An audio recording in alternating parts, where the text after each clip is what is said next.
Guys and girls, today we're going to discuss on the set questions budget-friendly from College Metropolitan Pulau Pinang under this Bengkel Pecutan for AM025, and hopefully we can done the discussions by 4 p.m.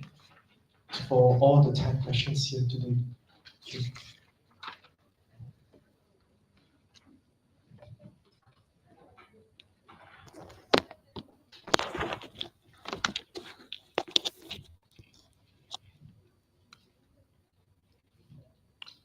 Okay, I hope you're ready. Then now we will quickly go through the first questions on section A.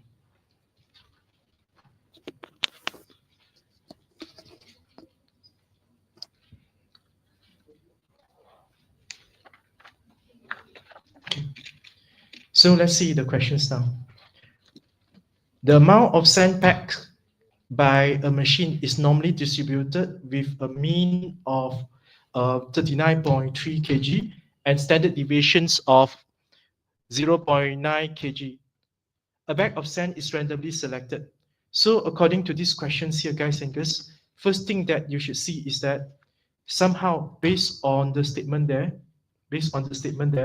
you see that it is something to be normal distributed. And what is the thing that is being normal distributed? You must be aware that these are the things which the amount of the sand, these are the X that we're going to discuss, the amount of sand that is normally distributed. So later when the time you write X about normal distribution, it must be something related with the amount of sand.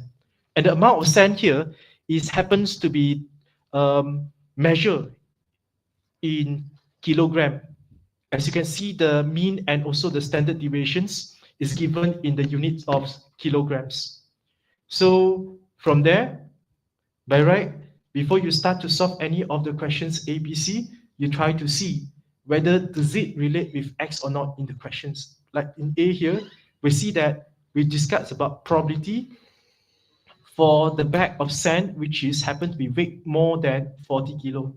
So in this case here, what you see is that you're asking for probability of this event where the weight, which is the X here, is happen to be greater than 40, where X is happens to be in kgs. Then we want to find the probability for this case here. Similarly, when the time you come to question B also, we try to see the same thing. How does this information here relate with the X that we have in the questions? So again, what is discussed here is that we want to find probability about some event where the bag of sand there, which is happen to be not more than m kg. Not more than m kg is discussed about the event X less than equal to m. And we want to find that the value of m is such that this probability is equal to 0.95 based on what we have in the information. And as a result then, what we do now is that let us go on with the solution, start from the beginning of the part A. Once again, based on what we have understand from the questions informations there, by right, you should be able to see that X is referred to the amount of the sand pack. And it's packed, of course, it's packed in a bag lah, according to the questions here. It's being packed in bag. So whatever we discuss about the weight of the bag in this question here is referred to the amount of sand that is packed. And then we realize that X is follow normal distribution with the mean of 39.3 and 0.9 squared. Again, 0.9 squared because standard deviations. And in here, standard deviations is sigma. And what we write in the distribution is sigma squared. That's why we have a square there. We don't expand it because it's useless for the expansion result. We just want to see this standard deviation result for further calculation. So just for simplicity, we write it as 0.9 squared. Then now, based on just now what we interpret in this question here, we are actually looking for Px greater than 40. And since this is normal distributions, we're going to begin with the calculation of standardizations. After we have done the standardization and simplify, we find out the result is 0.78. And reach up to this step here, usually I will encourage you to try to go through by diagram of a bell-shaped diagram, where we see If the middle here is 0, we want to have greater than 0.78. So 0.78 is somewhere on the right-hand side of 0. And greater than it, that means we are referring to these regions here. And look at this region. This is something that we can obtain from the statistical table and get the answer as following, 0.2177. And this is the probability that we want for the question A. Follow? Question B. Based on the info that we have and also whatever we interpret earlier. So again, in this question here, X also refer to the amount of sand packed in bag. And X is follow normal distribution, mean 39.3, variance is 0.9 squared, which is standard deviation is 0.9. This information here, you don't have to repeat. I just repeat it for reference only. And the definition of X, sometime in the exam, it is not needed to be stated there, but you must be clear in your mind what is it about. And in this question here, we want to find the value of M based on just now what we interpret earlier, where we have Px less than equal to M equal to 0.95. And from there, what we go on further for our answer is that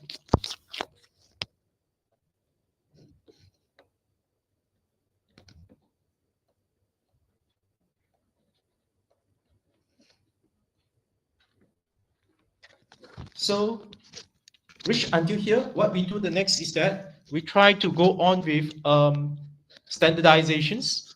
This is normal distributions. We go on with standardizations.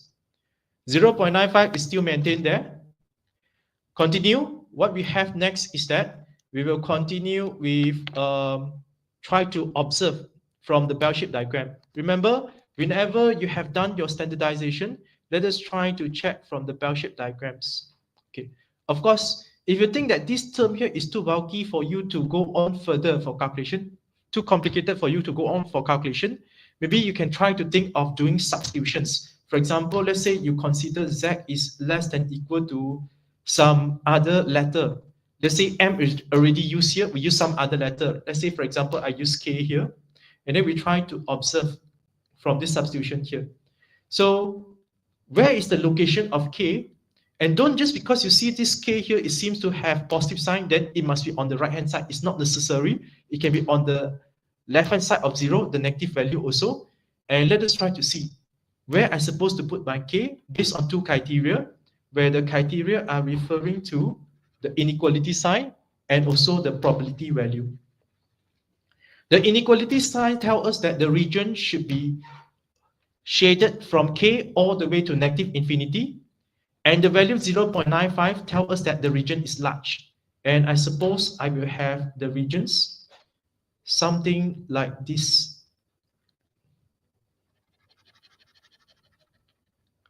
And then based on the diagram here, we go for further calculation.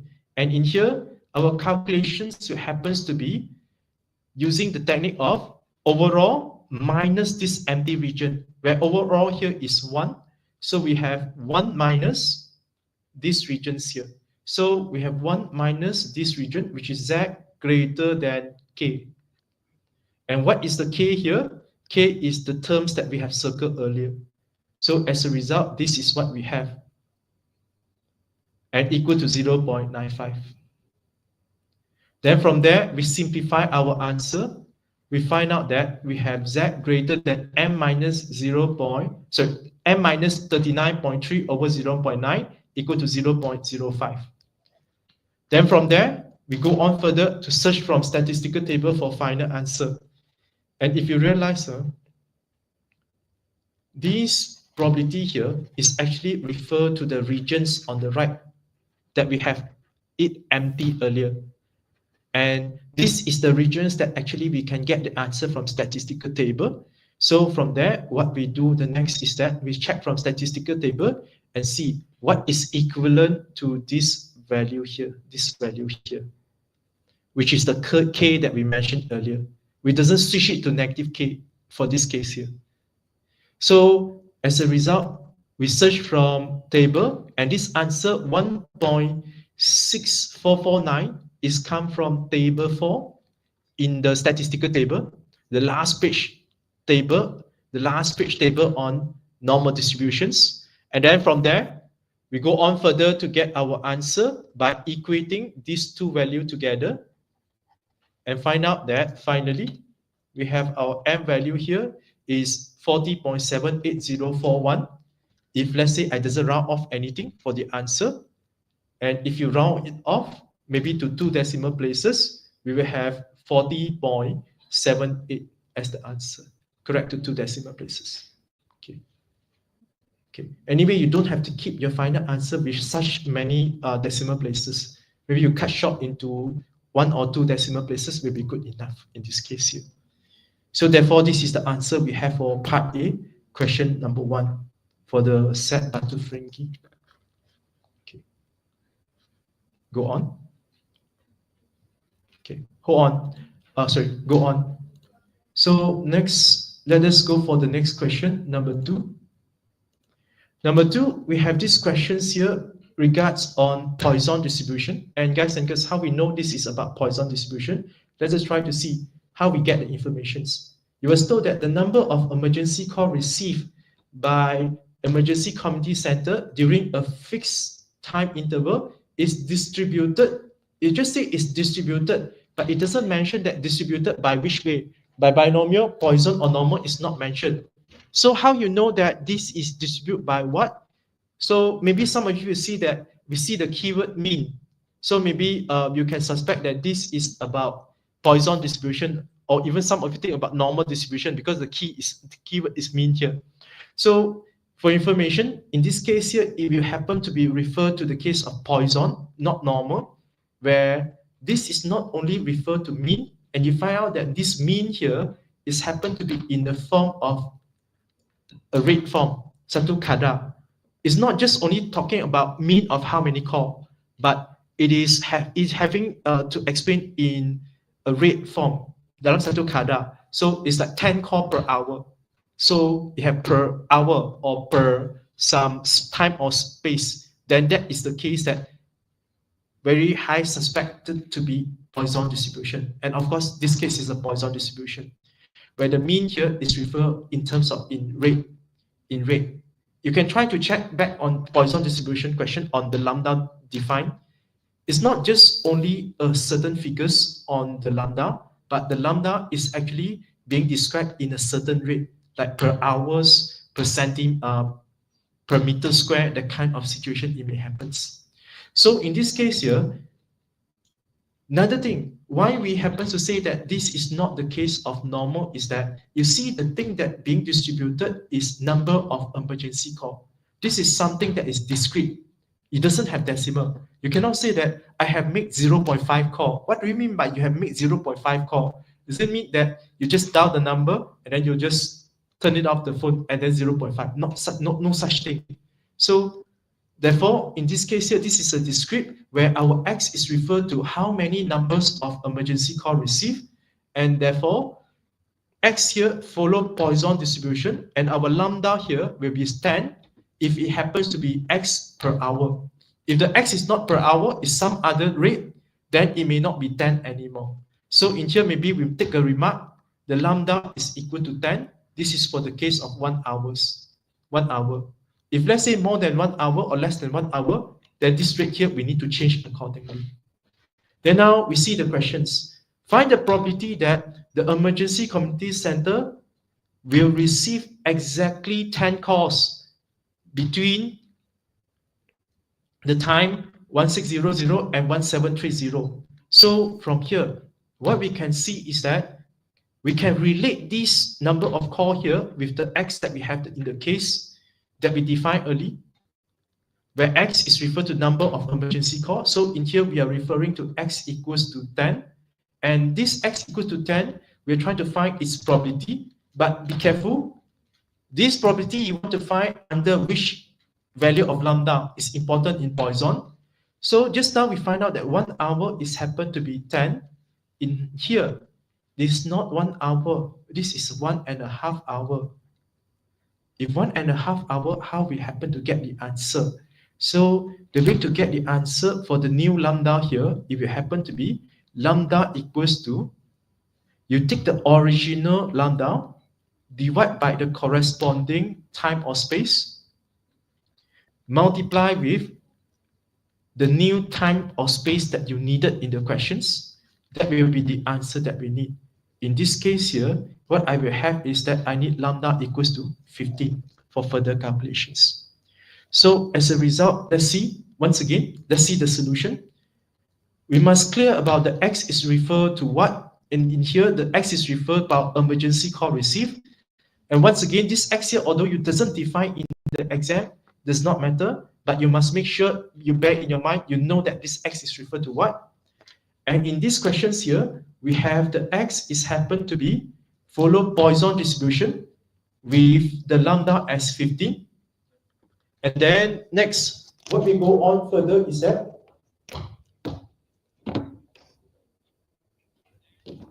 we try to calculate out for this case here where Px equals to 10. So one thing before I continue is that I want to let you know that when the time I write the distribution here for Poisson, it may not be really in the correct way of writing, where usually in Poisson distributions, the X we should define together with the time or space. But in here, I doesn't. The time or space, I define it somewhere nearby the distribution like this as a remark. By right, I should happens to have this timing here defined together with the X. And the reason why I doesn't do this timing here on the definition is because if the question happened to change time interval, then I cannot use the same X anymore. I need to change another definition. So therefore, in this case here, to make sure the X can always be used all the time, that's why I doesn't define together with the rate, the time and the space, I doesn't define together. I define when the time I come to the distribution here on the lambda here. Okay, so anyway, to find the answer X equal to 10, you have two ways to get the answer. One of the way is that we use statistical table. We use greater equal to 10 minus greater equal to 11. Search from statistical table. This is the answer.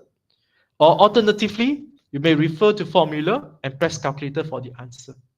But right, the answer is about the same. It won't be say to exactly same all the time, but it will quite close to each other in some extent. So therefore, this is the answer that we have. The next questions, B. This question is a bit unusual compared to the rest of the question we have solved before, because this question here is actually a question about conditional probability, a conditional probability in Poisson distributions. So take notes. Actually, for normal, binomial, or even Poisson, we can have the probability about conditional probability. To find the probability, something to do with involving conditional probability, like this case here. It's just that we rarely see in our exercise all this while. Okay, let's see how we happen to know that this is the case of conditional probability. So according to this question here, you was told that it is known that the center have received at least 6 calls within this hour here on a particular day. Then we want to find the probability that the center will receive less than 18 calls during the interval. So from these questions here, the word it is known that somehow tell us that under this condition, we would like to find out that what is the probability this will happen under the given condition. So once again, here, this is the conditions that we discussed, and the condition here is that at least 6 calls.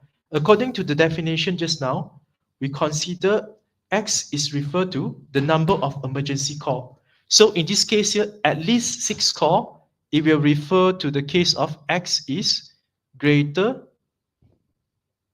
equal to 6. So with the conditions of X greater equal to 6, we want to find out what is the probability where receive less than 18 calls. So under the condition greater equal to 6, we want to find out the probability of X less than 18. So as a result in your calculation, first of all, for Poisson distribution, make sure you are clear that what is the lambda you have here. So in this case here, the lambda is still 15 because the time interval is still about 1.5 hours. Then go on further. And what we want to calculate here is that this is the conditional probability where we have the condition of X is greater equal to 6. And then we want to find out for the case of X is less than 18. And in this case here, our answer will be having probabilities of 6 less than equal to x less than 18 over x greater equal to 6. And how I get this answer here on top, guys and girls. So watch out how I get this result on top here. So we take the two interval here, intersect, just like the idea of probability of A given by B equals to probability of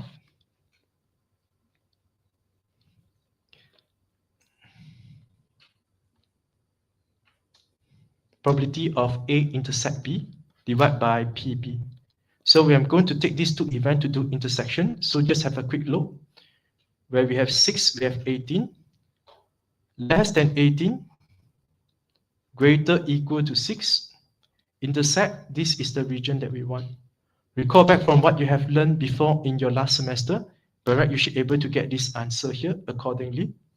By the way, this number line don't have any marks. If you don't do, also never mind. But make sure the result here is correct. Then next, what you do is that in here, for the top part, the calculation will be using statistical table. We have x greater equal to 6 minus x greater equal to 18. Divide by x greater equal to 6. Then search the statistical table for answer. And this will be the result that we need. That's it. Okay. Anyway, if there's anything that not clear or you need further explanation, you may stop me for that. Okay, go on. Next, question number 3. Question number 3 in sections A here, you was told that a company manager wants to determine if there is a linear relationship between the number of sales call made, X already defined for you. X is referred to this event here, number of sales call made, and the total sales revenue Y in RM. Data collect from 10 sales representatives includes the number of sales call they made in a week and their corresponding total sales revenue. So these are the data given to us. So I hope that you can see it very clearly that the X is referred to the second column, the Y is referred to the third column. Then go on. What they want us to do now? They want us to calculate the coefficient between the number of sales call and the total sales revenue and interpret the value. So in here, what the question actually asks us to find out is that correlation coefficients, we want to find out what is the R and then interpret. So they want to know this one means what. After you have calculated, they want to know the meaning of the R value that you calculate out. So how are you going to do the calculation here? What are the two items that we want to discuss for X and Y is X is referred to the phone call and Y is referred to the sales revenue. So as a result, just use your calculator, quickly insert all the data. You get the summations out from your calculator. So all these summations here is obtained direct from calculator after you insert all the data. And then we make use of this data here. We go for the calculations of R. The formula I'm not going to list out for you anymore. You please refer by yourself. And this is the result of the substitutions. And the result we obtain, the value is 0.9918. After we get this value here, we have solved the very first part. We calculate the coefficient. We have done the very first part, calculate the coefficient. Now we go for the second part, interpret the value obtained. So you got the answer 0.9918. Then you need to explain to people, by looking at this number here, what can we happen to interpret, what can we happen to know? So from here, first we see that this result here is positive. That means you have a positive relationship. Next, positive relationship, what is the strength? Strong, moderate, or weak? And from here, you notice that 0.9918, this is the case of strong relationship. And our statement answer will be as follows. We say that there's a strong positive linear relationship between, so the subject X, which is referred to number of sales call, and the subject Y, which is the total revenue. Don't just write X and Y there, but you just write in the exact meaning in words. Sum of y is 312. Okay, so, oh yeah, correct, sorry.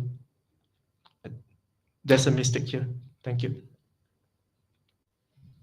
So the answer here, there is some correction, which is the summation of y is 312.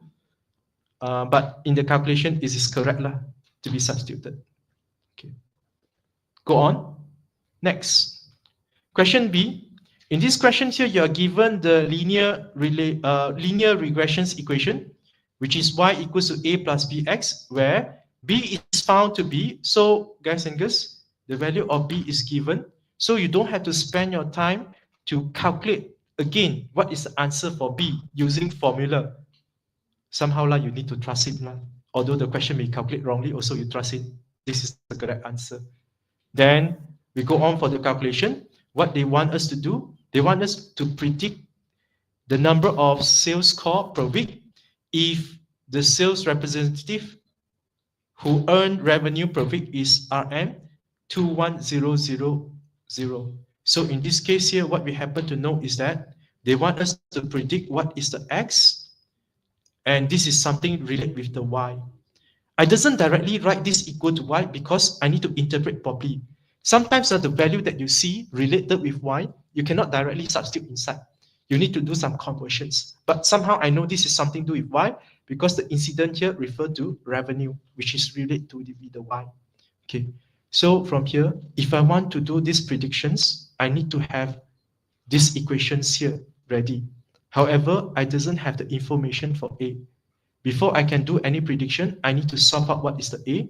So to solve the A, use the formula for calculation of A, which is equal to summation of y over n minus b multiplies summation of x over n, and then we get the answer 5.598. In here, you correct to 3 decimal places, same as the b value given. Don't do more, but we just according to the b using 3, also we keep the a with 3. Then once we have this done, now our equations, the linear regression equation is ready, and we are ready for the predictions. And now we want to substitute this revenue here, 2100 into y. But once again, not substituting directly, but we try to see, is there any condition we need to take care of the y here? So yes, there is. The y here is happen to be in 1000. That means this value that you see, 25, is y equals to 25. But the actual meaning of this value is referred to 25,000. But you don't write 25,000 as y equals to 25,000. It's totally different. So you need to alert how to do the conversion. The actual value and the calculation value, there is a difference that you need to do conversion.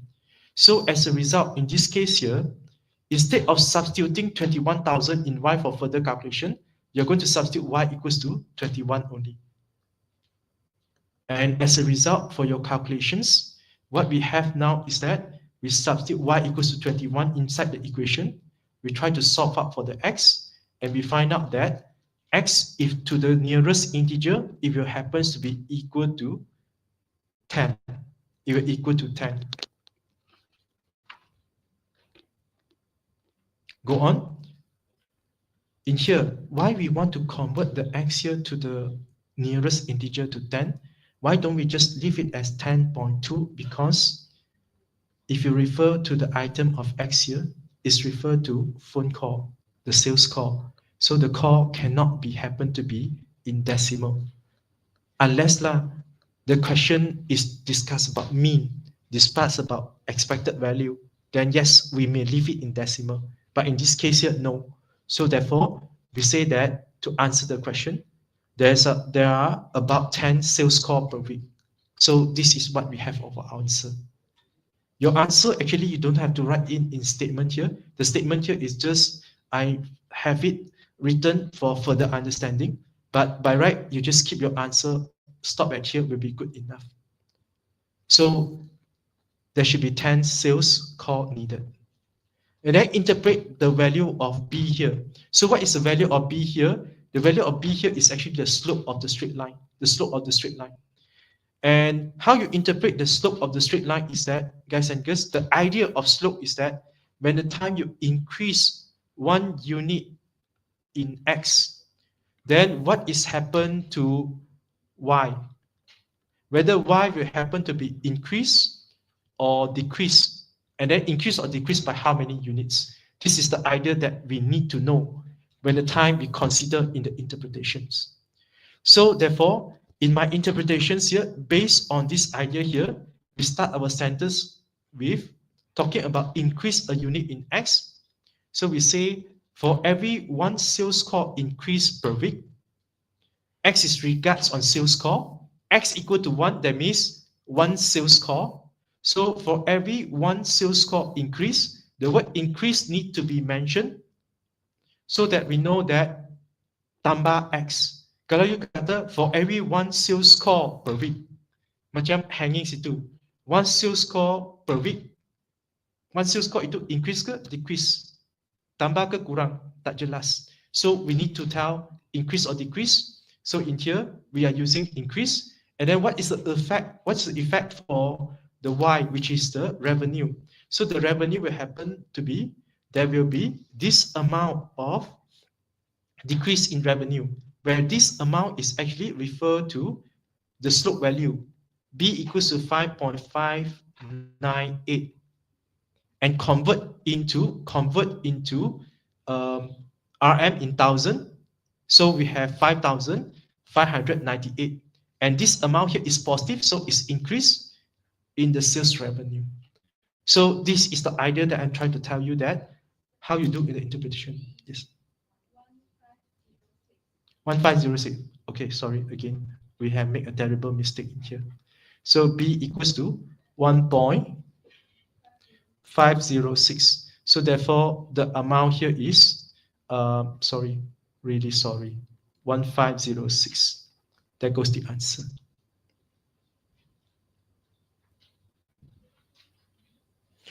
So this is the amount that will happen to be increased, which is the B value. I think the value that I used just now is the A value, which is not appropriate. Okay, so therefore this is the answer that we have.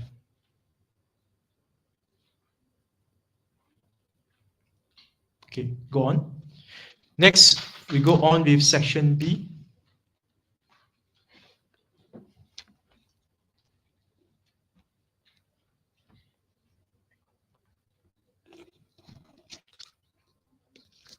I think aircon ada rosak, tak sejuk, rasa panas. Kipas? Ha? Tak, saya tengok you orang kipas-kipas. Alamak, semua sudah rekod masuk. Okay, next, section B. The number of batteries sold in a service center on a particular day follow Poisson distribution. So this one, very obvious lah, the tell is Poisson distribution with a mean of lambda. And then this lambda here, you need to alert. Again, Poisson, the mean you must know is under what time or space. And in this case here is in the time of for 1 day. And now what we want in the questions here is that we want to find out, sorry, we want to show that the lambda is 7.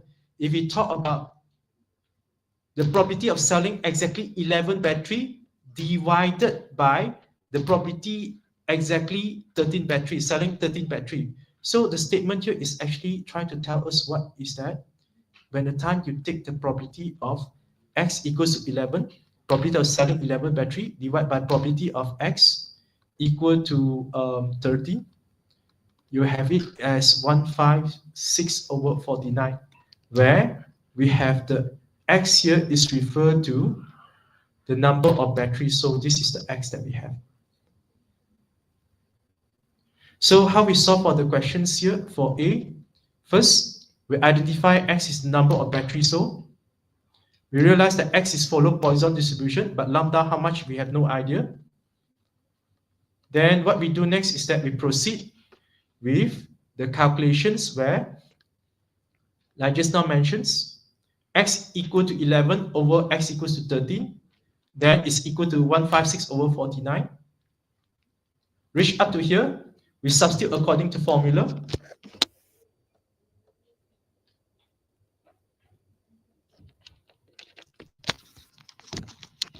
We substitute according to formula, and what we find out for the answer here is that if we substitute according to formula, this is the result that we have. Okay, watch out, guys and girls. In this calculation here, actually you can do in a faster manner, but in my solution here, I try to go with slow and steady so that you can see it clearly. Where in this case here, when the time you have the denominator, these terms here, divide, you can actually make it to become the next line here. You overturn it. You overturn it. So the numerator become denominator, the denominator become numerators, and then they multiply. And watch out for the calculations here. By right, you can just do simple cancellations to go for the further calculations. But of course, you don't have to show the cancellation sign, where you can cancel the exponent top and bottom. But once again, you don't show the cancellation sign. In here, I just show you how it to be cancelled. And then this factorial here, you press your calculator 13 factorial over 11 factorial for further result. Use your knowledge on indices. By right, these two can be cancelled out, simplify, and at last you turn out to have the answer as follow.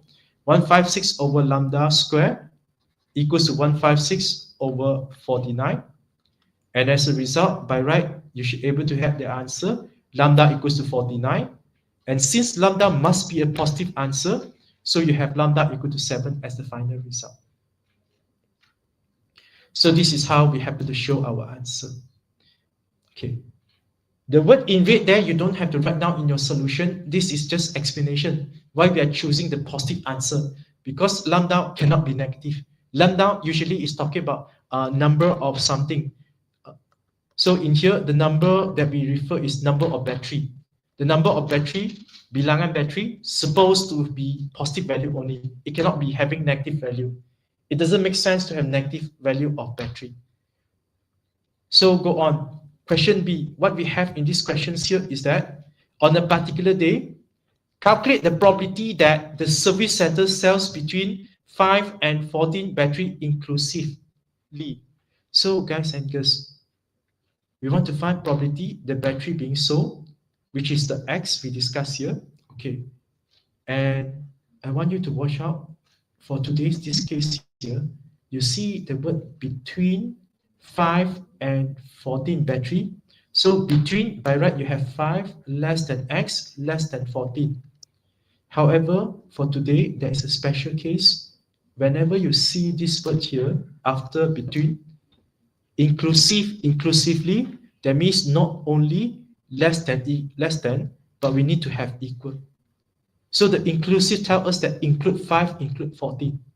So we are actually looking for probability of this one. 5 less than equal X less than equal to 14. And in this case here, this is follow a Poisson distributions where once again, what we have is that our X here is referred to the number of batteries sold. X will follow Poisson distributions. Lambda is 7 for 1 day. And then we calculate the probabilities as follow. So we want include 5, include 14. So the calculation will be X greater equals to 5 minus the probability of X greater equals to 15. And then therefore this is the answer that I have. Okay. Next, we continue for question C. Question C, if the probability of selling at most K batteries on a particular days is 0.973, find the value of K. So in these questions here, if we look at the question, the statement of the questions, we are still discussing about probability of selling how many battery. Probabilities about selling how many batteries. So in here, I still can use X follow Poisson distribution, but be aware the lambda here, maybe there is a changes, may not be the same as the previous one. And we need to see, do we still have the same rate here? And this is discussed about on a particular day. So on a particular day, in this case here, we're still using lambda equals to 7.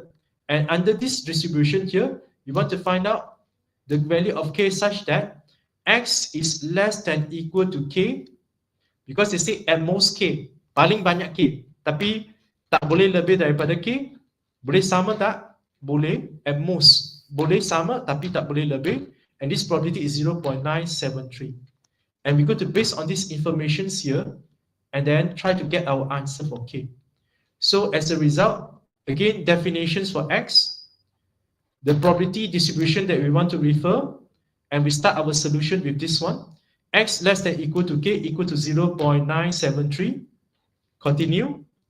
In here, watch out. In my calculation here, I use 1 minus. Why I use 1 minus is because less than equal is not able to get answer from the statistical table. We are not able to get from statistical table.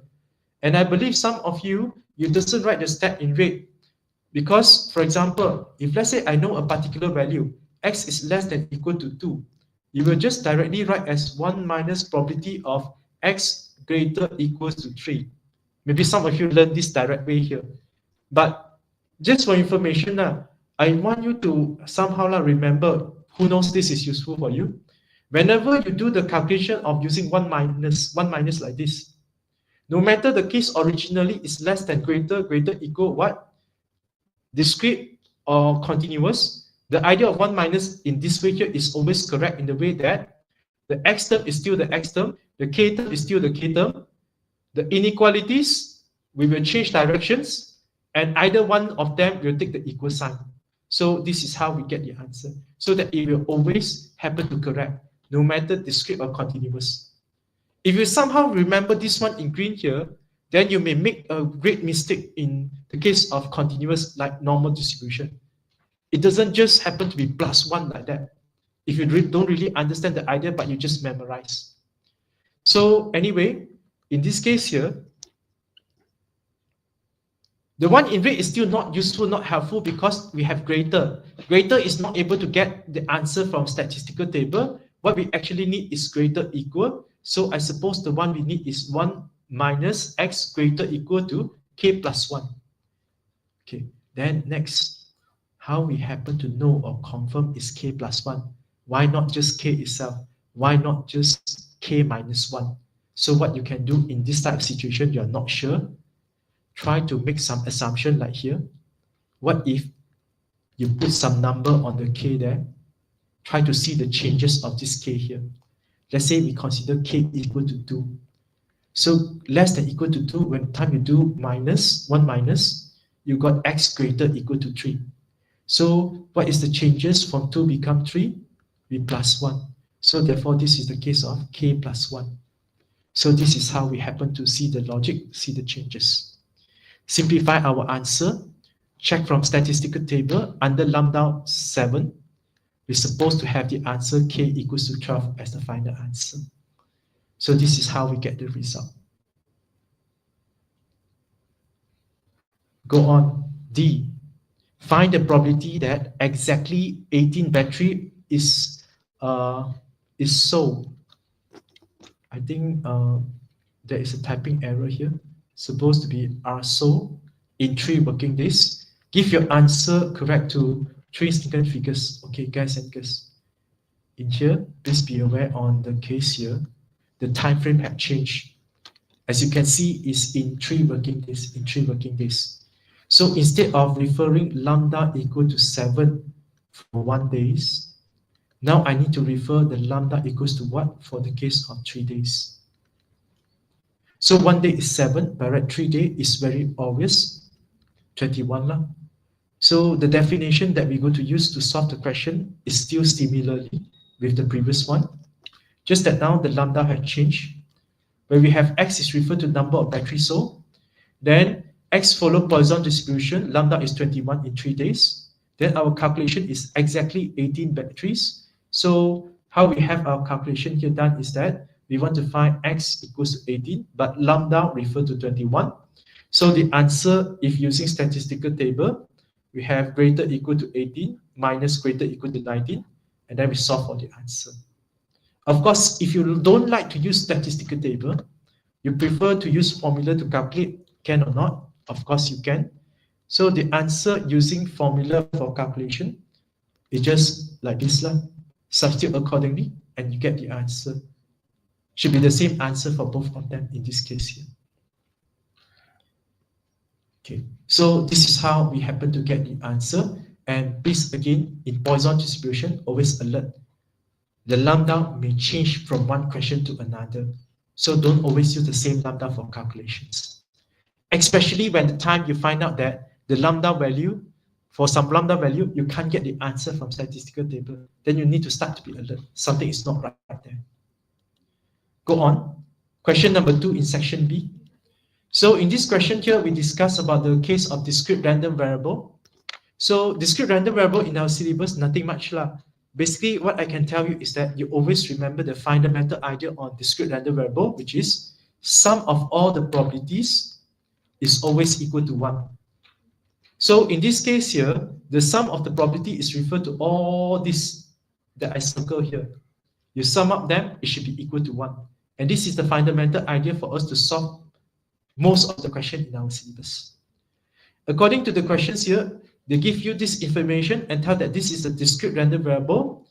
And then they say P and Q are constant. If Q already given as 0.05, determine the P value, and then hence calculate so on and so forth. So in this question here, be careful. You need to solve the P first before you can start to get A, B, C done. So in order to solve the P, the fundamental idea we have is summation of all the probability equal to 1. So we total up all this probability here equal to 1. And at the same time, actually, you may substitute the Q equal to 0.05. The Q in here, you may substitute with 0.05. Then simplify the result and get the answer. So I suppose the answer I have is 0.15. Okay, 0.15. Once I get this answer here, by right, the table on top is completed. The table on top is completed with the value, where I have here is 0.05, here is 0.15. And then this one, actually we can calculate also, but the question gets us to calculate in part A. So we do the calculation in part A, where in here, Px equals to 3 is that we have P plus Q according to the table on top. So P is 0.15, Q is 0.05 accordingly. Then we get answer 0.2. Okay. Next, question B. The question that is quite difficult, where we need to deal with modulus once again. Something that you hate the last semester because you don't know how to do, or you easily make mistake all the time. So guys and girls, recall back on how to define modulus. Okay. By right, let's say you have modulus y in the case of less than k. Okay. Of course, the condition is already fulfilled in this case here. What is the condition to fulfill before we define? The condition is that modulus is always on the left-hand side. In front of the modulus, we don't have negative sign. Then now we can define. And for the case of less than, guys and girls, please don't define using the case of n. Don't use the word n to define. Not to say wrong, but we have a faster method to solve for this case here. If the k here is a constant. If k here is a constant, where we go to define in the way that we put the item inside the modulus in the center. Inequality sign front and back. K, positive and negative. So as a result, in this case here, if you compare, what I will have is that I put the terms inside the modulus x plus 2 in the middle, and then the constant here minus plus in front and back. Inequality sign less than equal, front and back. Then now we simplify the inequalities, where we have each of this item that I happens to highlight, we minus 2 to get the answer. So we have negative 3 less than equal x less than equal to minus 1. So from here, we see that we want the value for x minus 3 until minus 1. And let's just try to see the table. Minus 3 until minus 1, actually, in this data here, the only thing that fulfill is just minus 2 and minus 1 only. We don't have minus 3 here. So these are only data that fulfill the condition. So we add up their probability. So as a result, what we have for our solution now, this is the answer. We are just taking x equals to minus 2 and x equals to minus 1. their corresponding probability, and total up for answer. So there goes the answer that we have.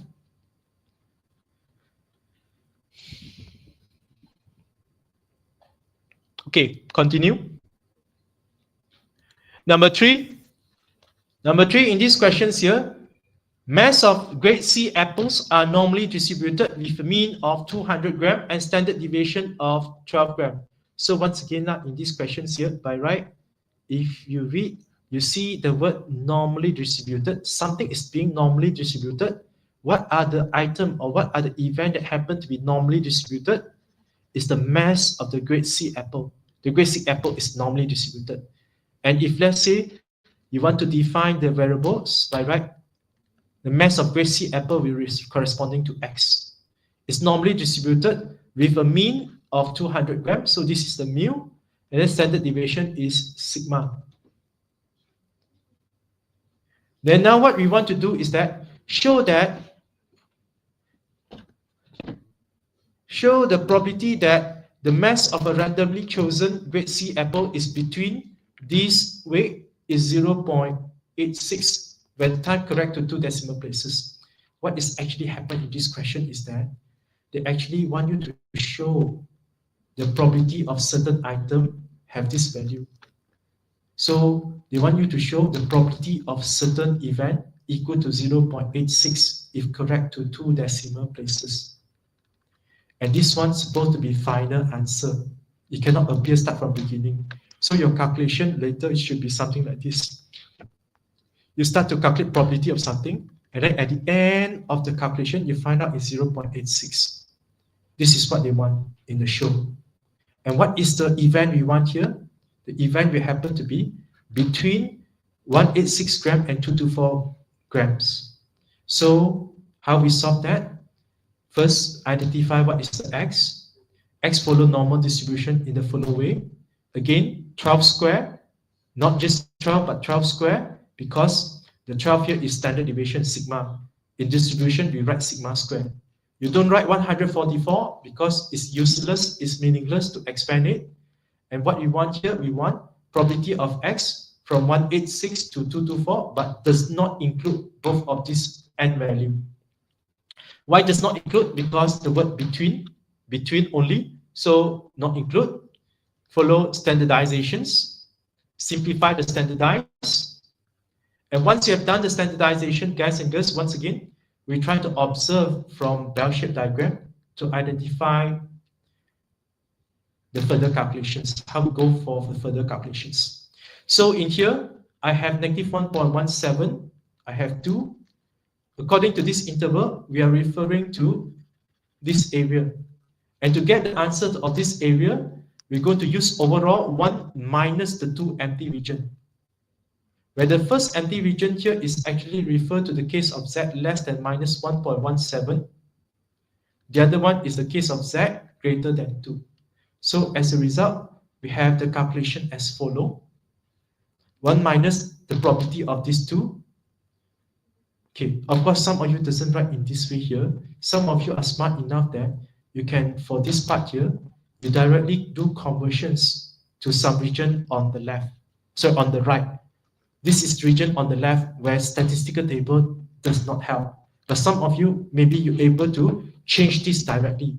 But in here, I just do slowly, step by step, where the main idea now is that we use overall, which is 1, minus the 2 empty region. And the empty region in front here, on the left here, cannot get from statistical table. So we change it to the corresponding regions on the right, which is happen to be greater than 1.17. And then both of them, we can search from statistical table, simplify for answer. Initially, by right, I get it as 0.8562.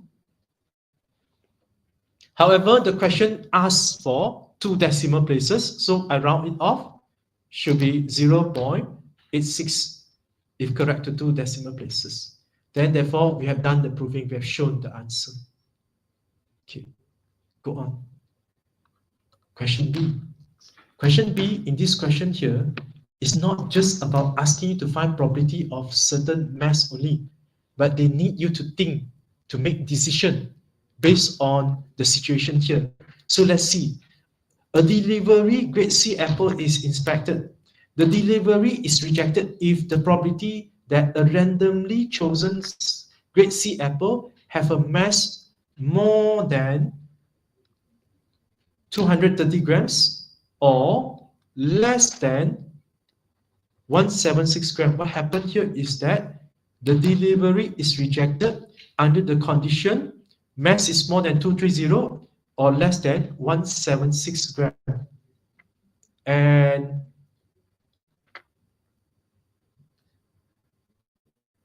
if this event, the probability is happened to be more than 0.05, determine if the delivery is rejected.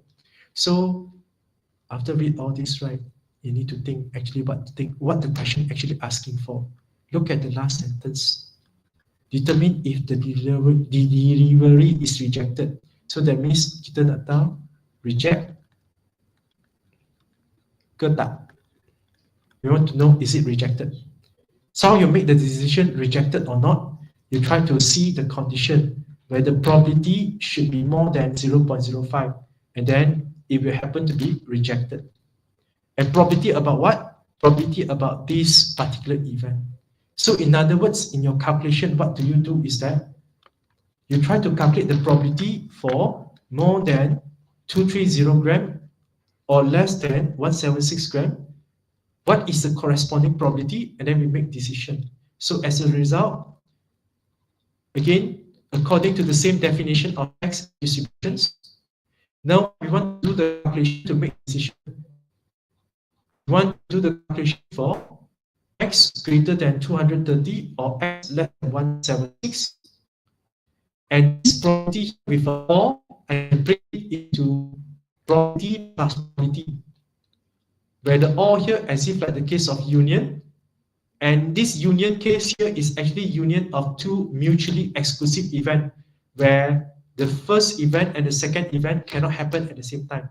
There's no such apple that it have the weight more than 230, but at the same time less than 176. Is ridiculous, impossible. So as a result, what we have now is that in our calculations, using the idea of mutually exclusive event, where if mutually exclusive, PA union B, it will same as probability of A plus B, probability of A plus probability of B, if let's say A and B are mutually exclusive. So this is how we get the result. And then what you do now is that each one of them, we happen to do standardizations. Simplify, we got greater than 2.5, less than -2. So in this case here, I suppose if you want to draw three diagrams, so if you want to draw bell-shaped diagram, you're supposed to have two bell-shaped diagrams, where the first one, this one is happened to be 2.5. This is the region. Then the second one, we have the case of less than -2. This is the region. And what we want to find out is that total up these two, whether it's happened to be greater than 0.5 or less than 0.5. Sorry, 0.5. 0.05, sorry. Should be greater than 0.05 or less than 0.05. And then we make our decision, reject or not reject. So as a result, for the region in green, I cannot get from statistical table, so I need to convert into the corresponding region on the right, which is greater than 2. Search from statistical table, total them out, we got this value 0.02901. But this is not yet the final answer, because your final answer is make decision, reject or not reject. And in here, compare this value with 0.05, we found out it's less than 0.05. So therefore, it's not rejected. In this solution here, it's important. You tell that not rejected, not only tell not rejected, but this one is the reasoning that need to mention. You cannot say common sense, you know it's less than 0.05. Some of them, they don't have some of them they don't realize. So yes, we must mention this clearly. Or I should say, we want to emphasize why it happened to be rejected. And the condition is mentioned at the same time. Next one, part C. Okay, part C. But see, be aware, these questions here, it have changed. It is no longer talking about normal distribution using the x just now. Just now is normal distribution, x on weight or mass of the apple. But now, this is not about the mass of apple. Where what they want in this question here. The story tells that the grade C apple are packed in cartons containing 50 apples. That means one carton, 50 apples. Use suitable approximation. Find the probability that the mass of 40 to 45 apples is between. So in here, we want to find out probability of the number of apple which happen to have this mass. So we want to find probability about the number of apple, not probability about the mass of apple anymore. So be aware of that. So therefore in here, you must alert, you're supposed to have a new random variable. You're no longer using the x just now. Again, the x just now we discussed about what? The x just now we discussed about the mass of the grade C apple. But now we are not discussing about the mass for the distribution, but we discussed about the number of apple with a particular condition, and the condition is the mass itself. So in this case here, what will happen for our calculation will be, you may use the same variable x in this case here. If you don't like to use any other variable, you want to continue using xcan, make sure you know that the x here is different from the previous one. And in here, I use a new variable y. Y is followed binomial distribution. Sample is 50.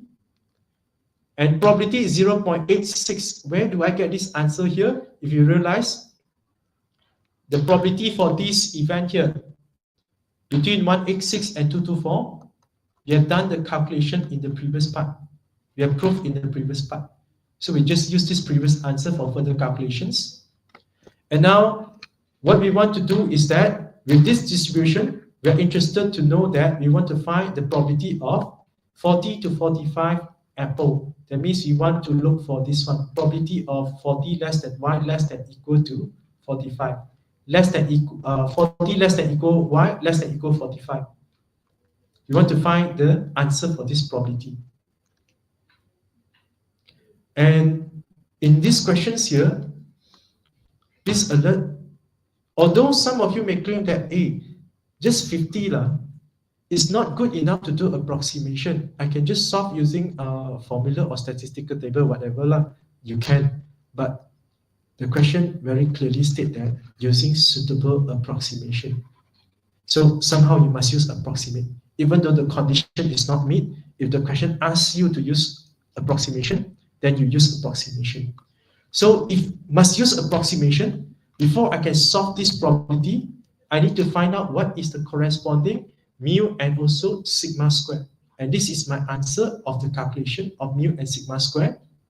So now we have y follow normal distribution, mu 43, sigma square 60.2. 60.2. 6.2 only, right? 6.02. 6.2 or 6.02? 6.02. Then we go for further calculation. Now we go for the calculations of the probabilities. 40 less than equal to y less than equal to 45. And then we go on. Please be aware, if you do approximation, before you can get the answer by standardization, you must do continuity correction. Okay, continuity correction, guys and girls. I'm not sure whether you're going to memorize all kind of bombastic formula, but the idea here is just as simple as you take the front and back figures here, you just consider about plus and minus 0.5 will do. So for example, so watch out. Okay, you want to consider the front value here. Should I use the case of 39.5 or 40.5 plus and minus 0.5? Which one should I have? Okay, look at this case here. Do I want to include 40? Right, according to this interval here, the smallest value is 40. Do I need to include 40 in the consideration? So yes, I need to include 40. So which one of them If I take it as the minimum value, the smallest value, it will include 40. That will be our consideration. So this is 39.5 onwards. This is 40.5 onwards. Which one include 40? That will be my answer. So my answer here is I'm taking 39.5 because it includes 40. Same idea. For 45, your choices is just 44.5 and 45.5. And which one is your choice? So do you want to include 45? How you know? Look at the inequality sign. With equal, we want 45. So which one happened to be the highest value and it will include 45? It will be 45.5 because 44.5 below does not include 45. So as a result, this is the continuity correction. And be aware, continuity correction always no equal sign. No equal sign for continuity corrections. Then now after that, we go on further with standardization and solve for the answer. Okay. Guys and girls, a lot of students happen to lose mark in this part here because they forgot to do continuity correction. In fact, maybe you forgot about continuity correction, the whole question is gone in your calculations. So simplify for the answer. Reach until here, once again, we try to check from bell-shaped diagram. Minus 1.43. 1.02, 0 at the middle. This is the region I want. To get the answer, we're going to have 1 minus the empty region that I circle, which is corresponding to less than minus 1.43, greater than 1.02. Start from this line here, it does not matter the inequality, you have equal sign or no equal sign, it doesn't matter. And then this one, I need to change to the region on the right, and then get the answer as following. So the answer 0.7697 is the answer, correct? Okay. So this is the answer that we have for these questions. Okay, continue. Next, number 4. Number 4, weight of packets of newly launched flavor coffee are normally distributed. Again, something is normally distributed. What are the things? The weight of packets of newly launched flavor coffee. So this is the X we refer. And with the mean of 120 grams. So the mu is 120. However, in this question here, they doesn't tell us what is sigma. Standard deviation tak ada. So kalau tak ada standard deviations, how we happen to get our answer? Okay. So go on. It is found that 86.64% of all packets produced are weighed between these. Then they ask to find the standard deviation.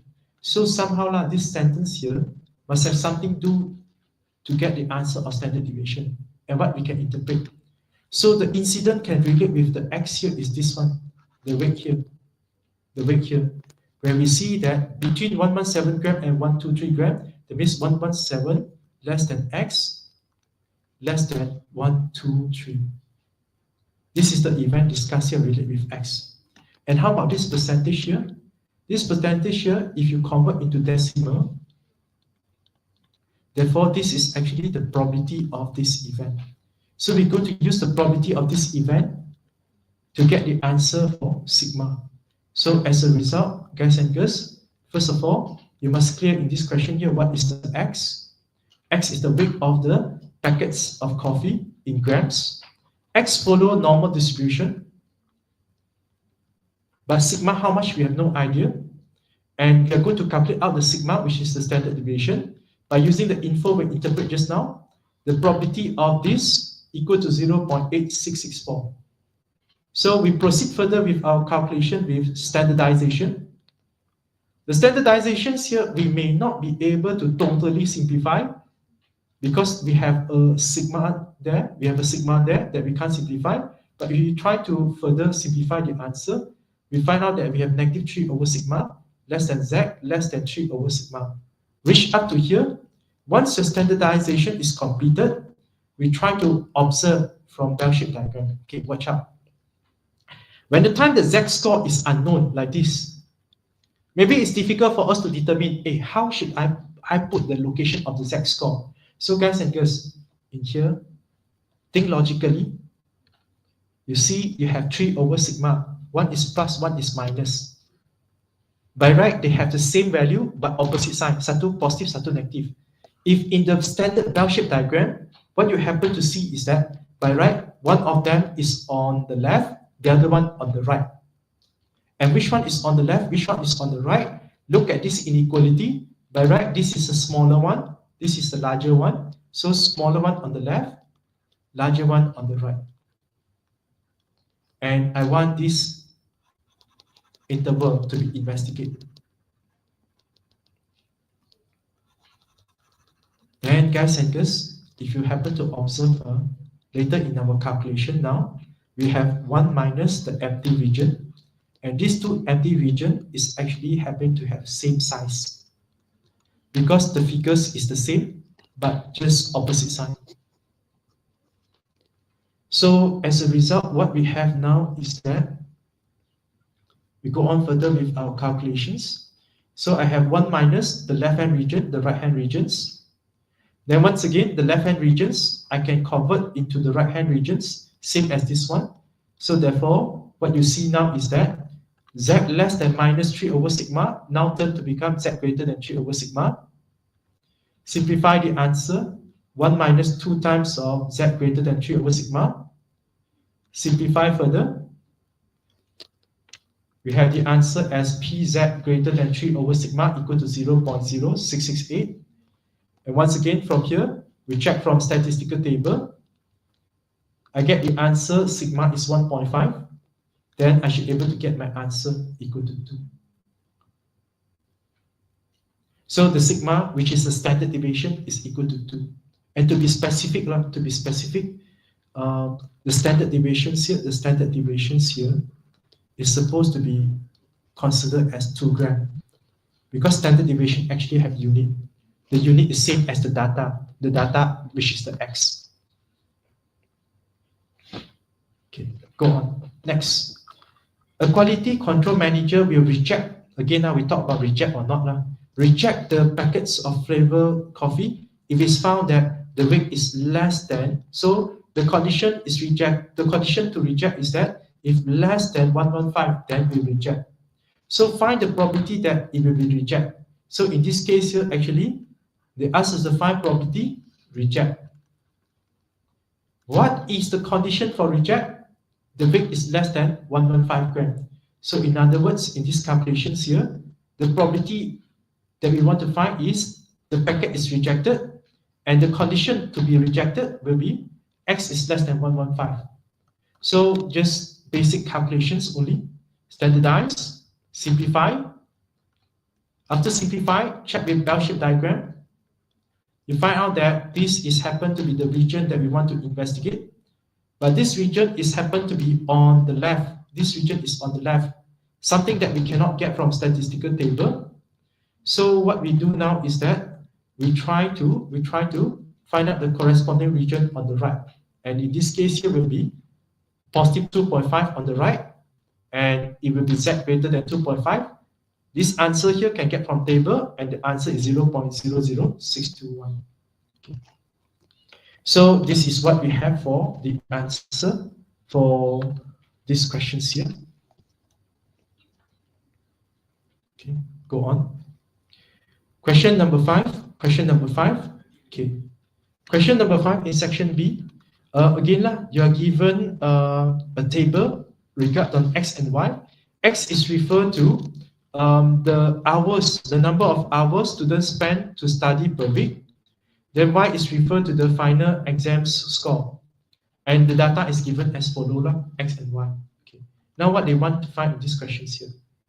They want to construct a scatter plot. Okay, guys and girls. So what is scatter plot here is that they want you to plot all the data with the coordinate x, y inside the diagram, inside maybe a graph paper. Suppose it will give you a graph paper. Okay. So how you happen to solve for this question here, guys and girls? Okay, listen up carefully, because this is a bit unusual for recent year exam questions. Usually the questions they won't ask you to do scatter plot, because scatter plot nothing much to elaborate and ask further, but it's still in our syllabus. Okay, but let's see how to tackle this question to draw the scatter plot, because it may be time consuming a bit to draw things. So let me tell you the strategy on how to draw the scatter plot if it happens to have a question like this. First of all, I would like you to check the interval of x and interval of y. What is the largest and smallest value that you can see from this set of data here? And then we make decisions. We make decisions to think what is the scale that is best to draw this diagram here. So based on what I happened to observe previously, I find out that the x is happened to be smallest is 5, largest is 15. Whereas for y, the smallest value I have is 50, then the largest value is 85. Okay. Then by the time you draw this one on the graph paper, okay, listen up. It may not be realistic. It may not be realistic if, let's say, you follow in the way that here, you put start from 0 until 20 and using 1 unit for 1 cm for drawing.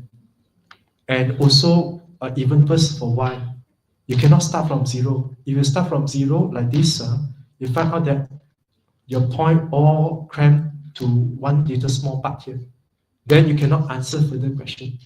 Then what I suggest you to do is that, guys and girls, in your diagram, right, instead of you drawing like this, start from 10 all the way to 100, start from 5 all the way to 20. I suggest that in your diagram later, okay, this is the answer I generate from website lah. In your actual drawing, right, maybe I suggest you do something like this. This is your x and y axis, right? This is origin 0, but maybe in the middle part here, you do something like this. That means you're going to draw your graph like this. You draw some curve like this, something I don't know how to describe lah. You draw something like this, something bent like this, to as if like giving the idea that you fold the graph, so that from there you can suddenly sudden from 0, then you jump to, for example, 50, and then go for further value. Then you can have a larger scale. Maybe from here, 50, you can run for 2 centimeter, 60, or even 4 centimeter, depends lah. And then 70, so on and so forth. And then only you start to do the plotting. Then your plotting will be clearer and more accurate. The same idea here. The moment you have this crooked line here, then you can start to skip the value. Instead of really follow 0, 1, 2, 3, you can skip to whatever value you desire to start. For example, in here, I want to start from 5. And then follow that. But of course, behind here, you must follow the scale. Behind here, you must follow the scale. For example, let's say 5 to 6, you're using 1 centimeter. 6 to 7, also you use 1 centimeter.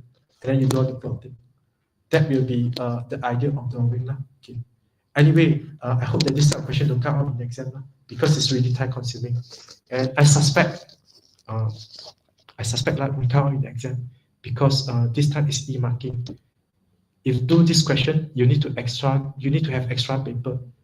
Extra paper in e-marking, I think there is some problem there. So I suppose it won't come out. But it come out, sorry. It's still in syllabus. Don't sue BEM, KPM. It's still in syllabus. Okay. So after you draw, right, you draw it nicely. Somehow you will see the graph, the scatter plot look like this. The scatter plot look like this. But please take note, your tangan jangan gatal pergi plot macam saya pergi bulatkan dia atau tambah garisan jangan Scatter plot memang plotting macam ini saja. Jangan plot apa-apa tambahan. Then based on this plotting here, we try to observe what is the relationship between the x and y. So in here, how you see the relationship is that you try to see this plotting here, is it happen to be from left to right going up or from left to right going down? Or maybe the plotting is everything meshed in the center like this. So if meshed at the center like this is no relationship. Going up, positive, going down, negative. And in your answer here, it should be positive linear relationship. And in this case here, you cannot tell the strength. Because by doing the plotting, you cannot see very clearly is strong or weak or even moderate. So therefore, the clear interpretation you can make is just positive or negative or maybe no relationship. So therefore, your answer is just like this. After you draw the scatter plot, observe the scatter plot and then come up with the answer as follows. By the way, the scatter plot here, right, I using software to generate only.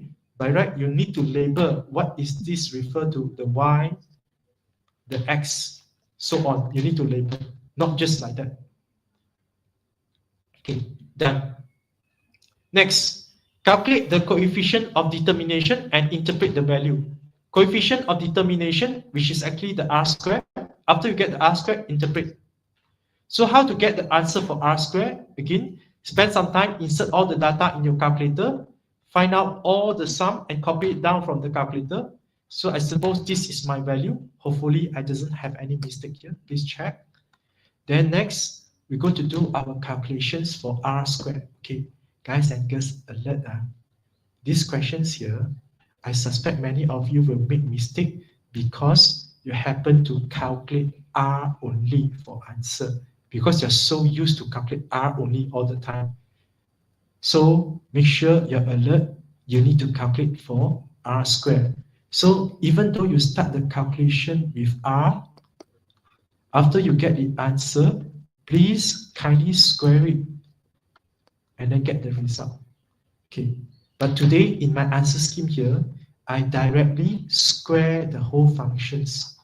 So therefore, I get the answer directly. But if let's say you're not able to understand or not able to follow the idea of my formula here, then please, you do this step here. Find R first, even though you round off 4 decimal places here, also never mind. Then only you square to get the answer. Okay. Boleh buat macam ni step by step. Janji, you ingat squarekan dia saja pada akhir. Then we come to the calculations. We come to the interpretation, sorry. So what we want to interpret here.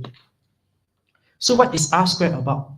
R square is actually, the idea is that you want to see how far Y is affected by X. You want to see how far Y is affected by X. So the how far is measured by what? Measured by percentage. How you see the changes, we use the word like the variation in X, the variation in Y for description.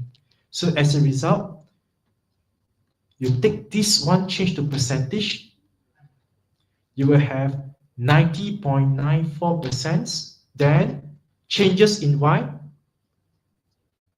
variations in the final exam score, this is changes in Y, then is explained by a more professional words in regression here, is explained by the changes in X, and in here we use the word variations in the study hour per week.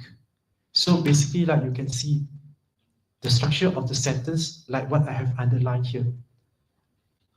This percentage here is obtained from your calculation.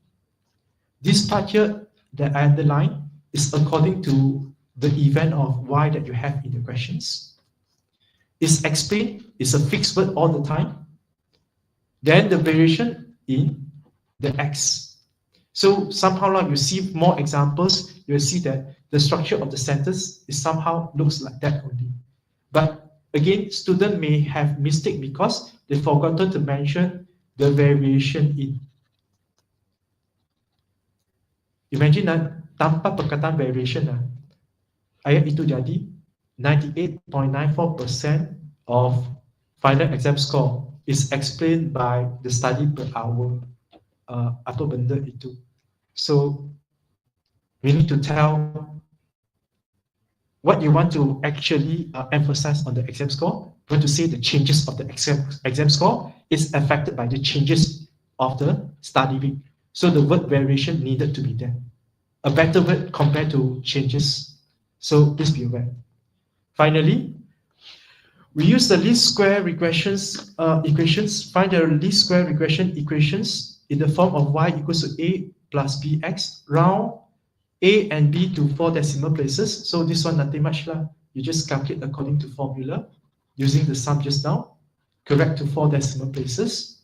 And important to take notes, your final answer is not just the A and B itself, but is this regression equations, the regression equations here. Make sure your final answer, you don't miss out this one, regression equations. And use the correct letter. In here, we want capital letter. Don't write small letter, because the question already mentioned they want capital letter. So make sure your X and Y, you use capital letter. Don't modify the questions. Finally, predict the exam score for students who study 13 hours per week. So predict the exam score. So you need to know the exam score is referred to X or Y, and then the study hour is referred to X or Y. So if you refer to these questions here, look at the info that we have. X is referred to the study hour, Y is referred to the score, and both X and Y, you can use the value directly. That means if you see 5, that means 5 hours, not 50 hours, not 500 hours. If you see the score Y here is 50, that means 50 marks is there. No in 1,000, no in 100, we can use it exactly. So therefore, in our calculation here is that we just continue with 13 hours, that means we're going to substitute X with 13, substitute 13 into the regression equations. Then we calculate out the answer. If without rounding off, I somehow get the answer 76.6593, but score like 4 decimal places macam tak relevant lah. So kita adjust sikit lah kepada integer, or maybe 1 decimal places will be good enough. So therefore we have the answer. The predicted exam score is 77 marks. So this is how we get the answer.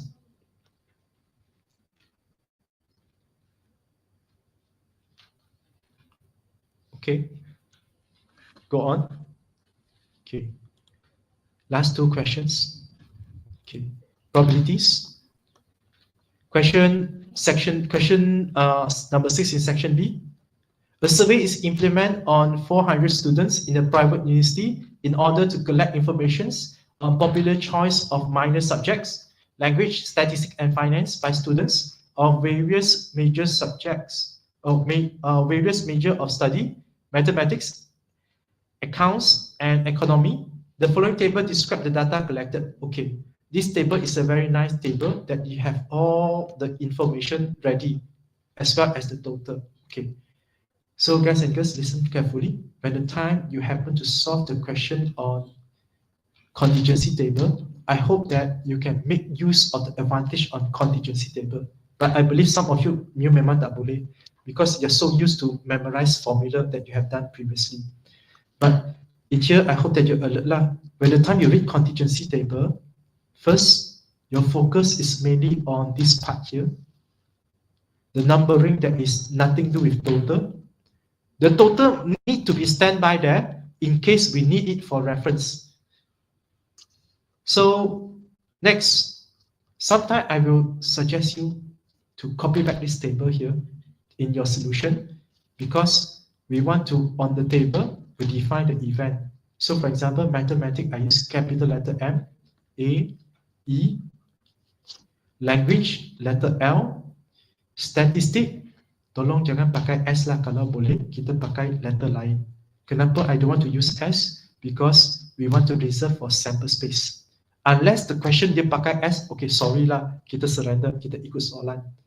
Kalau tidak, kita sendiri define, jangan pakai S. So, finance. So, I will label the event accordingly. Then now, let's see what they actually want. A student from this group is selected at random. Okay, before I go on further, this sentence here, I want to make a remark. I believe many of you, when the time you solve probability question, especially conditional probability, you will somehow memorize the keywords like given that, knowing that, if. You see these words here, there's something to do with conditional probability. Okay, but this statement here, underline, nothing to do with conditional probability. Nothing to do with conditional probability. Because what is happened in this incident here is that it's happened to say that a student selected from this group. It doesn't mention any specific criteria or condition about the student that selected. Dia kata select seorang pelajar saja. Ada tak syarat spesifik pada pelajar? Tidak. Select seorang pelajar saja. That means in the table later, the part that I boxed just now, kita pilihlah mana-mana di kalangan 9 kotak ini. Tak ada specific condition, mana-mana di kalangan. Tapi kalau conditional probability macam mana, they won't just tell you a student. They will tell you a student, for example, a student that major mathematics. Then dia sudah ada in particular. Instead of pilih mana-mana 9 kotak ini, saya nak specific 3 kotak ini. Kalau student that major mathematics. So I hope that you take notes lah. So in this case here, the statement here, nothing to do with conditional probability. So kalau pilih mana-mana satu orang, what is the probability that either measuring mathematics or doing minor in finance? So this case here is actually the case of M union F. And some of you maybe will question, either or bukan salah satu saja ke? Yes, I somehow agree with you. Kalau ini adalah BI. In English, yes, salah satu. But in maths, right, we consider the or is union. That means we do include the case that kalau dua-dua pun dia belasang. That means kita consider dua-dua ini ada. That means the intersection of these two also included here. So therefore, please be aware on that. Whenever you see or, we talk about union. And then, okay, now take notes how we happen to read from the table for union here. Okay. First, this is not the case of conditional probability. Kalau bukan case conditional probability, guys and girls, saya harap you cepat-cepat saja denominator tulis grand total 400 di bawah. Ini cara cepat tanpa pakai formula yang dia pakai formula juga lah, tapi bukan formula yang panjang lebar itu. This is a very basic formula. Number of sample space, and then on top, number of the event that we discuss. So apa kita nak? Kita nak M union F. Major maths, minor finance. Mana major maths? 1, 2, 3. Mana minor finance? 1, 2, 3. So in short, what you want is that you want these people here that I highlight. You nak semua orang yang saya highlight di sini. So you totalkan semua bahagian yang saya highlight ini, itulah jawapan dia. Dan you jangan salah tambahkan 60 ini 2 kali. Sebab dia manusia yang sama. Kalau you boleh tambahkan dia 2 kali, then you berhati-hati di sebelah kamu, di depan kamu, belakang anda, akan muncul satu lagi kamu. Kalau you benarkan tambah. Because whenever we discuss different criteria, you allow intersection tambahan, that means muncul lagi satu orang. 60 orang ini ada duplicate dia berlaku. So tak logik. Kamu masih kamu saja. So the same idea here. So therefore I total up all this on top, then that will be the answer. And then just now I said total ini kita standby. Kenapa kita standby? Sebab contohnya lah, sini ada 1, 2, 3, 4, 5 kotak. Betul-betul saya nak totalkan 30 tambah 10, 60, 110, 30 macam ini kan. Leceh. Jadi we work smart. Kita tahu contohnya the sum of these 3 kan sudah tahu total dia 100. So saya ambil 100 tambah remaining 2 sudah cukup. So ini salah satu contohnya lah. Therefore this is the answer that we have. 5/8. Kalau student yang terlampau pandai, oh sini sudah tahu total, you totalkan 100. Sini pun sudah tahu total. Totalkan 210. So 210 tambah 100. And then you sudah berlaku kira 60 ini 2 kali sudah. Jadi this is why I say you baca dulu kotak di tengah-tengah ini. And then inilah kawasan kita nak, kita totalkan accordingly.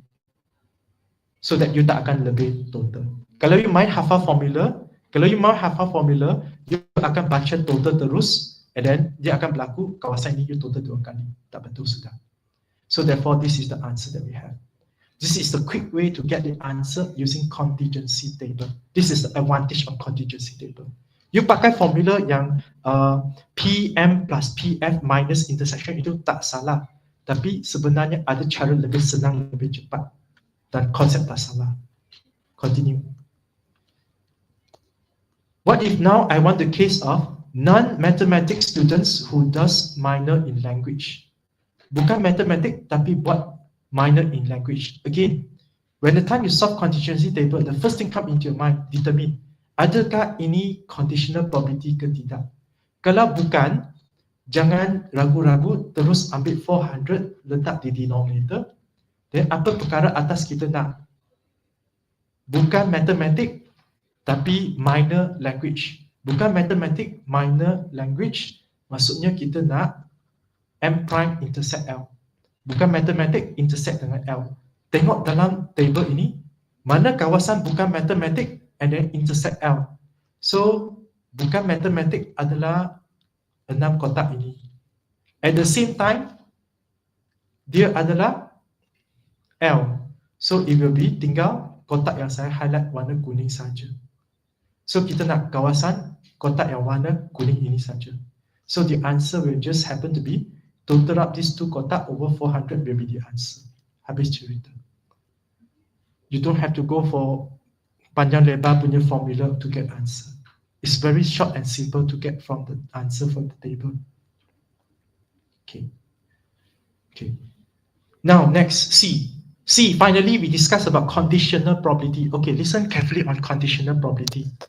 How we get the answer fast enough from the table for conditional probability. And be careful when the time you get the answer. Okay, let's see. If I want to have the case of minor in statistic, knowing that apa-apa perkara behind is the condition, this is the condition. So therefore, I'm actually looking for Px given by E. Okay. By formula, I believe you like to write formula so much for this conditional probability. So by formula, you will have the answer as X intersect E over PE. And then how I calculate both of this answer here. Okay. So watch out, guys and girls. I want you to understand this interpretation. Okay, what is conditional probability? The idea of conditional probability is that instead of you looking at all the sample space, looking at all these 9 boxes here, you're looking at only the condition. You focus pada bahagian condition saja. In the condition here is E. Kita fokus pada yang ekonomi saja. So, di kalangan yang ekonomi, yang ambil ekonomi ini, 30, 10, 30 ini, siapa adalah choosing minor statistic? So, the answer will be 10 di sini. So, how you get the answer? You ambil bulatan kecil dalam ini punya probability bagi probability bulatan besar. Itu saja jawapan kita. So, as a result, what you have for the answer is that 10 over 400 is the probability for bulatan kecil. 70 over 400 is the probability for the bulatan besar. You total up the bulatan besar is 70. Then over 400 is the probability. And then we go for the answer. Okay. So this is how we get the result. And be aware, in here, jawapan akan ditanda salah kalau mana di kalangan kamu tulis jawapan seperti berikut. If you happen to write your answer in this way here, you write 10 over 70. Tanpa ragu-ragu akan ditanda salah. Kenapa tanda salah? Sebab kalau you tulis 10 over 70, seolah-olah you nampak macam probability ini adalah 10, probability bawah 70. Salah konsep. That's why be careful on that. Be careful on that. Okay.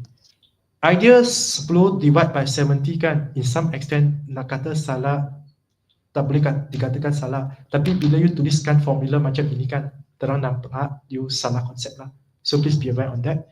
So if you write down the formula, so make sure lah you substitute according to formula. Yes, this is another thing I want to tell. In contingency table, dia tak susah. Tapi senang buat kesilapan bila you tak ikut formula anda. Satu lagi contoh. Extra punya contoh lah, just for you to take notes lah. Okay. Contohnya, saya nak cari probability of A union E. So A union E, that means the account and also the economy. Okay. Jawapan dia, kalaulah you tulis PA plus PE, sebab you tahu dia mutually exclusive. Tapi dalam kiraan kan, you tulis macam ini. 400 below, on top you do 230 plus 70. Ini mungkin ditanda salah. Because you tak substitute according to your formula. Your formula beritahu you nak guna Dua probability tambah bersama. Tapi bila you tulis di bawah macam ini, dia bukan dua probability. So please be aware. On table, senang buat salah kalau you tak ikut formula sendiri. You tulis formula keluar, you must obey your formula. Then finally, go for the last questions. So the last questions here, okay. The last questions here, actually short and simple. What they actually try to ask us to find out is what is PT, PS, and then determine independent or not. And the calculation here you can done purely by formula. Hanya guna formula saja boleh solve. Ataupun kamu boleh guna tree diagrams kalau nak. So let's see how we solve purely by formula.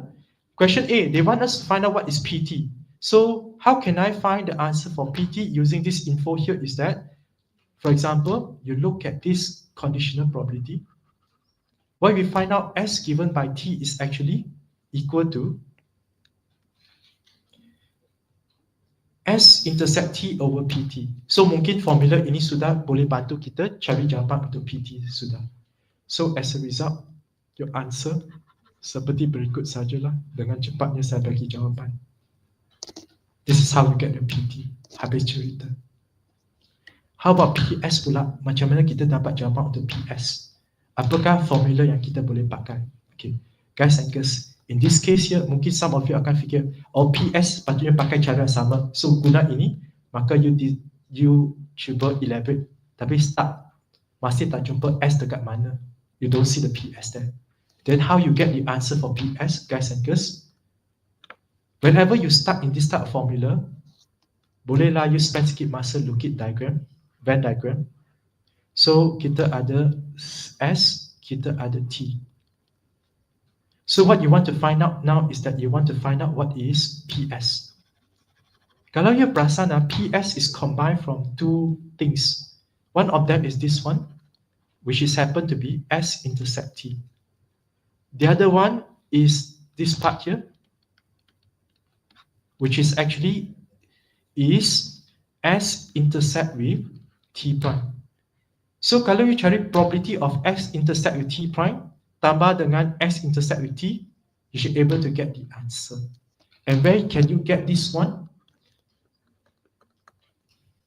Dari sinilah you boleh dapat.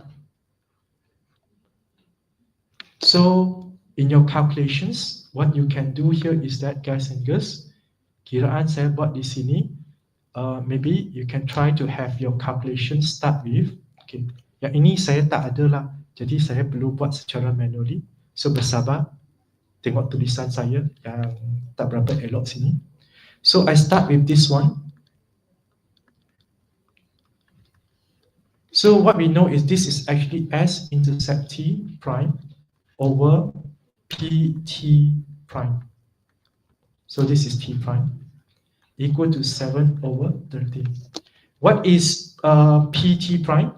Just now we make use of our answer. We make use of our answer of PT to get the answer for PT prime.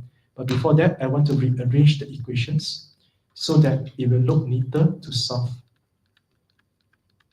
So I have 7 over 13 multiplied with PT prime. What is T prime here? I will have the answer as 13 over 20. So answer will be 7 over 20.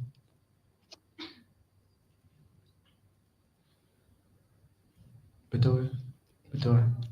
Kalau salah kita sama-sama salah. Okay. Then once I have this answer here, now I can get my answer for PS. PS is same as PS intercept with T plus with PS intercept with T prime. So what is S intercept with T? On top we have the answer 3 over 20.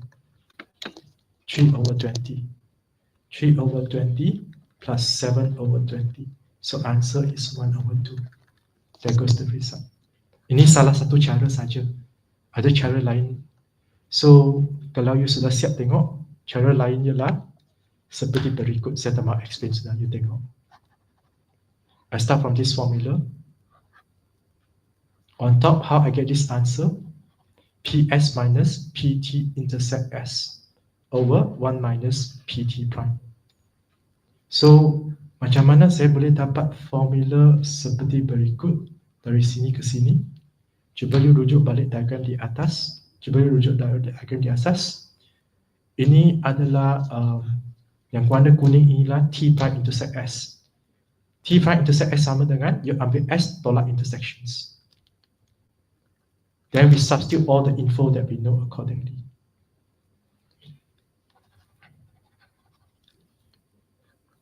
Simplify the answer. Where PS is 1/2, 0.5 lah. Finish.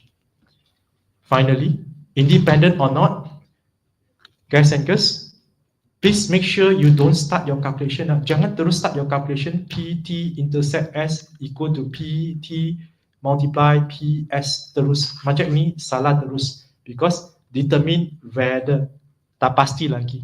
Kalau you start dengan ini, sudah sangat pasti, sangat confirm. Jadi tak boleh. So kiraan sebelah kiri, sebelah kanan mesti berasingan. Sebelah kiri sudah ada diberi soalan, tapi kira sudah fokus pada sebelah kanan. Sudah kira ini multiplications, compare dengan intersection diberi. And then you try to see, is it the same? Same, independent. Not same, not independent. So not same, not independent. Jadi habis cerita. Okay. Anyway, soalan ini ada satu cara lagi cepat tanpa kiraan can come to decision whether it's independent or not independent. Tapi jarang dipakai lah sebab saya tak tahu pun sebab kenapa lah. Okay. Cara macam mana kita boleh determine dengan lagi cepat ialah kita sekadar tengok conditional probability ini versus dengan probability S, di mana S ini berdasarkan event di depan. Kalau mereka same, therefore this is independent. Not same, not independent. Just by observation, conclusion, habis. But most of the time, I don't know why we are not using this method. But actually, this is even faster for these questions here. Okay. Okay. Therefore, that's all for the open lecture here today. And the full solutions later, after I make correction for whichever mistake that I identify, I will upload in Google site for your reference. So that's all for today. And I will end the recording here and end the class here for today. Thanks for joining us. Please don't leave your place first. Don't leave your place first. I need to take a photograph as attendance because I lupa bawa attendance.